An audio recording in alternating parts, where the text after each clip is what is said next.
Hello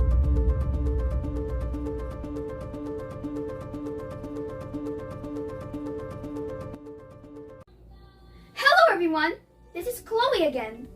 Join me in another interesting topic. In our past video, we learned about some parts of the human brain and its function. Today, we're gonna learn about nitrogen and water cycle and how it works. First, let's find out what's the meaning of nitrogen. Nitrogen is a chemical element that is gas with no color, odor, or taste. It forms most of the Earth's atmosphere and is part of all living things. The chemical element of nitrogen is N. Nitrogen is found in soils, in plants, in the water we drink, and in the air we breathe. It is also essential to life, a key building block of DNA, which determines our genetics, is essential to plant growth, and therefore necessary for the food we grow. Here's a little trivia. Did you know that nitrogen was discovered by Daniel Rutherford in 1772, a Scottish physician?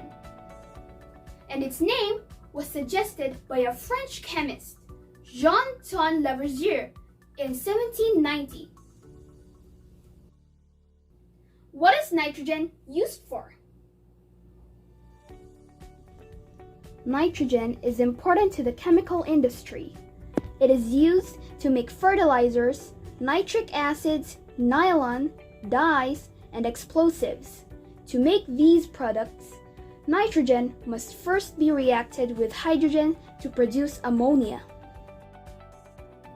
What is a nitrogen cycle? A natural cycle that moves nitrogen through different compounds in an ecosystem. Our atmosphere is made up of 78% of nitrogen. We need the nitrogen for our DNA and for proteins. But we can't just breathe in nitrogen like oxygen. But we must absorb our nitrogen in our food. Food nitrogen follows a cycle. It travels from the atmosphere to the soil to animals and back in a cycle. Did you know that there are 4 main processes in the nitrogen cycle? These are fixation, denitrification, ammonification, and nitrification. Let's find out the meaning of each process. Fixation, the act of uniting chemically with a solid substance or in a solid form. Reduction to a non-volatile condition. Set of gaseous elements. Nitrogen fixation is the conversion of atmospheric nitrogen into ammonia and organic derivatives by natural means, especially such conversion by microorganisms in the soil into a form that can be assimilated in plants. Nitrogen fixation takes elemental nitrogen, or N2, and converts it into an ammonia. Denitrification, the microbial process in which nitrates and nitrites are reduced or removed from soil, water, or air by their conversion into nitrogenous gases. This process is environmentally significant, as in the treatment of wastewater, which depends on denitrification to eliminate toxic levels of nitrogen, making water safe for plants and animals. What is the bacteria that is responsible for denitrification? You're right, it's anaerobic bacteria. Anaerobic bacteria is an organism that does not require oxygen for growth. Ammonification. When an organism excretes waste or dies, the nitrogen in its tissues is in the form of organic nitrogen. Examples: amino acids and DNA, Various fungi and prokaryotes then decompose the tissue and release inorganic nitrogen back into the ecosystem as ammonia in the process known as ammonification. Nitrification is a process where a nitro group is added to an organic compound. It is the oxidation of ammonium compounds in dead organic material into nitrates and nitrites by soil bacteria, making nitrogen available to plants. It also pertains to the conversion of nitrogen from inorganic to organic by nitrate bacteria, which effectively recycles the substance so that it can be used again by plants via root uptake. Next, we're gonna find out what water cycle is. Remember that water is the basic element of nature and it is the main source of life in our planet.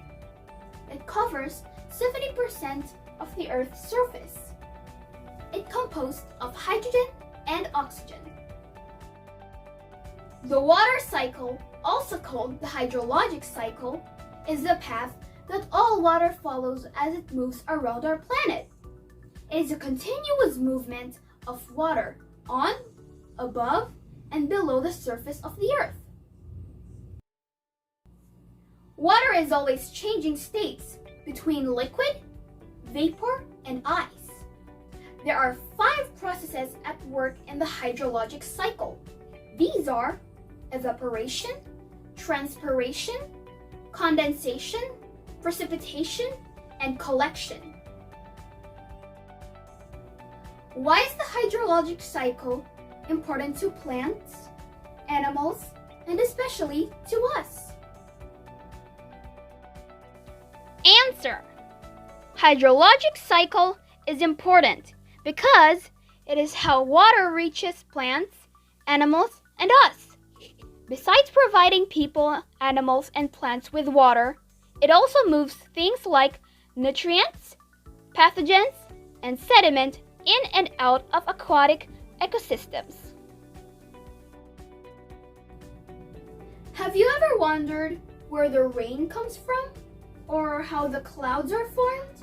Or how snow are formed? Come, let's see. Here is my DIY model of hydrologic cycle or water cycle. You can see here the flow of the water cycle. It all starts from evaporation. Evaporation is when energy from the sun heats up the surface of the earth, causing temperature of the water in our oceans, rivers, lakes, and streams to rise. When this happens, some of the water evaporates into the air, turning into gas called vapor. 90% of water vapor in the atmosphere on land comes from plants through transpiration. The transpiration is the process in which the water absorbed by the roots of plants comes out from the tiny opening stomata of the leaves and moves into the atmosphere. As water vapor rises up high into the sky, it cools and turns back into liquid. This process is called condensation. As a result, the clouds are formed. Precipitation is when too much water has condensed. The water droplets in the clouds become too big and heavy for the air to hold them, and so they fall back down to earth as rain, snow, sleet, or hail, a process known as precipitation.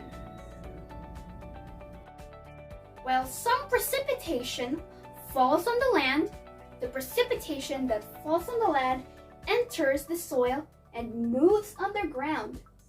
This will add to the groundwater, which is known as drinking water. The fallen precipitation is then collected in bodies of water such as oceans, rivers, lakes, and streams, from where it will eventually evaporate back into the air and beginning the cycle all over again. Wow, water cycle is so amazing! Did you enjoy this video? That's it for now. See you next time. Bye!